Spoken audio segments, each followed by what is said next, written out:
Perfectly roasted chicken in Weber's smallest barbecue is easy with some help. If after watching this video you keep saying you don't have time to roast a bird for a midweek cook, well, that's sinful. Smut!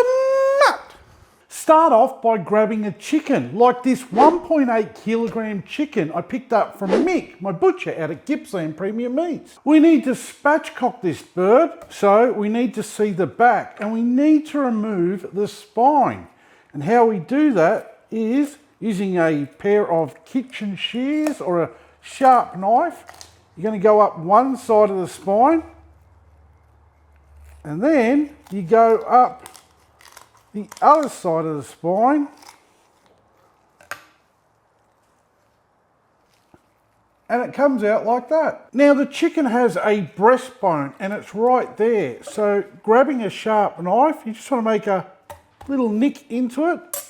Then we can flip the bird over and with a little bit of force, we can just flatten the bird out like that and it will cook more evenly. Next up, we can oil the bird up. I tend to use a neutral oil, like this avocado oil.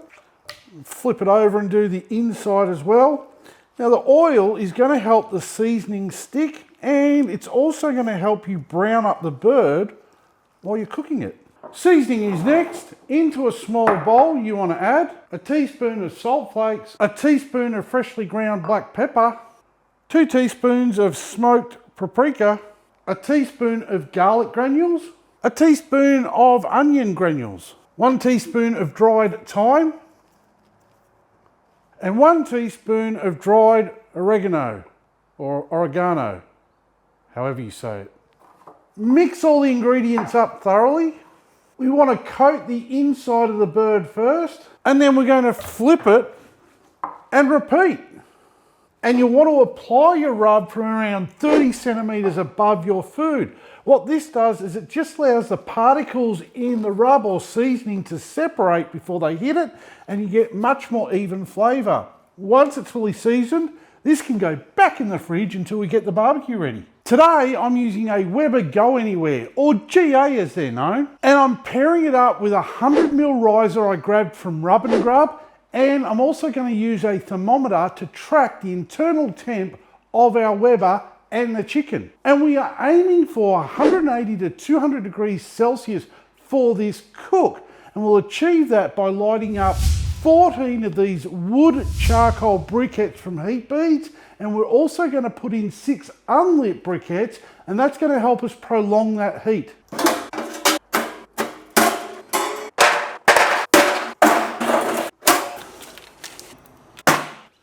Wait a minute, what was that probe trick? Rewind, I want to see that again. Most probes use a clip like this to mount the thermometer to the grill, like that. The problem with this setup, it directly prevents where you can put your meat on the grill. So I suggest putting your clip back here where it belongs, wrapping some flexible metal around it, and slide your probe in that way, and this is going to maximize our grilling space. Now also you want to make sure the bottom vents on the opposite side of the fuel is open, and also the lid vent right above where your food is open.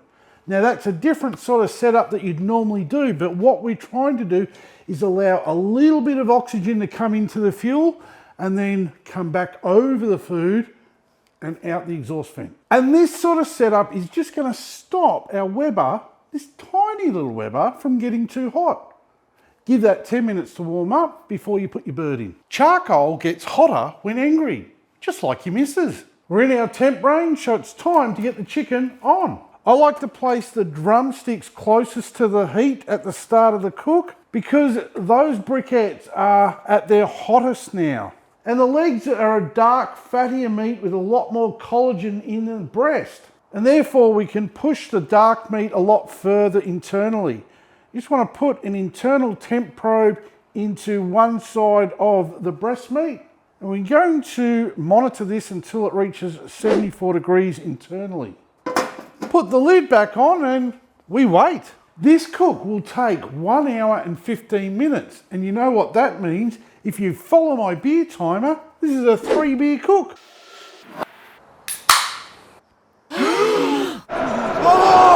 Your chicken doesn't know it's being timed, but your liver definitely does. It's 30 minutes into the cook. I want to check the bird and see how it's looking. Good to see some colour on it already. Now I am going to flip the bird around. This is just going to help promote some even cooking. And we can see the legs and the thigh are reading 58 degrees Celsius and the breast is sitting at 40 degrees. So we still have some cooking to do. The bird is done. Well, the thermometer is telling me it has reached 74 degrees Celsius internally in the breast. So that means we can now class this as no death chicken. Oh, yep, that looks done to me. We don't need the thermometers anymore, so we can remove them. We just need to get it out of the Weber and onto a cutting board, and we're going to let that rest for 1 minute per 100 grams. And because this is a 1.8 kilogram bird, we're going to let it rest for 18 minutes before we start carving it up. Resting redistributes the juices. Unlike Sharon from accounting, do you want to learn how to carve up a spatchcock chicken? The bird, after resting, will still be quite hot. A lot of people freak out and think resting the meat's going to let it cool down way too much. Meat left like this will hold its temp for quite some time. When you start cutting into it is when it will rapidly cool down. So let's carve it up. Because it is hot, you do want to protect your hands. So I like to use these cotton undergloves and then just protect them with these nitrile gloves. Now we want to remove the wings first. I'll just turn this around. You just want to get your knife in there and you should be able to feel the joint. Just let the knife do its job. Don't have to force it too much. You should be able to find that joint. Right there. There's one wing. Do the same on this side. Just let the knife find that knuckle.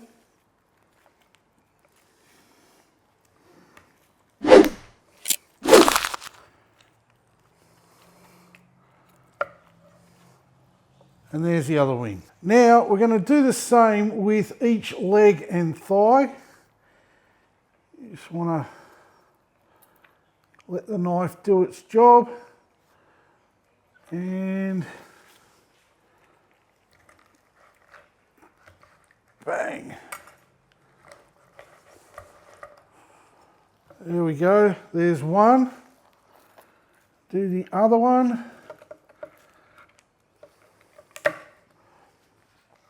Now you can separate these two. I like to turn them over, it just makes it a bit easier. Go through that knuckle, so you get a drumstick and a thigh. We may as well do the same with this one. Again, let the knife do its job. So there you go. Two of them. I'm trying to give you guys enough room to see. Now, there's a piece of cartilage that goes right down here. So we want to go either side of it. Again, just using the knife and then we're angling it out and upward.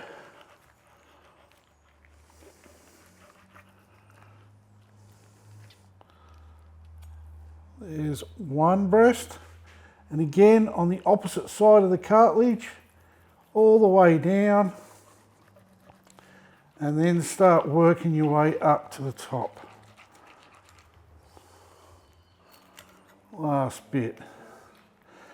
Now, you can either pick off these little bits of meat, or that is going to make one tasty chicken stock or soup.